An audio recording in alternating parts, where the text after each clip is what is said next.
আজ যাচ্ছি আমার ছেলেকে ভ্যাকসিন নিতে। এটা ওর ১ম ভ্যাকসিন। আমার তো প্রচুর টেনশন হচ্ছে, প্রচুর ভয় লাগছে। ও খুব কাঁদে। তো প্রচুর টেনশন হচ্ছে আমার, কাল থেকে টেনশনে মনে হচ্ছে আমারই শরীর খারাপ হয়ে গেছে। কী হবে কী হবে? তো চলো বলতে বলতে চলেও এসেছি হেলথে।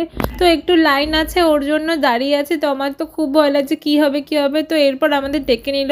তো দেখো এটা যেখানে তেল খাওয়ায়, ওটা তেলটা ওকে খাইয়ে দিচ্ছে। তো দেখো আমার তো খুব ভয় লাগছে। এবার ইঞ্জেকশন দেবে, ২ পায়ে ১ হাতে ইঞ্জেকশন দেবে, ৩টে ইঞ্জেকশন।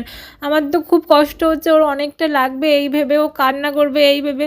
তো আমার মা বলছে তুই এখানে থাকিস না, তুই বাইরে যা। আমার তো খুবই খারাপ লাগছে কী হবে কী হবে? তো আমি বাইরে এসে তো প্রচুর কান্না করছি, প্রচুর কান্না করছি।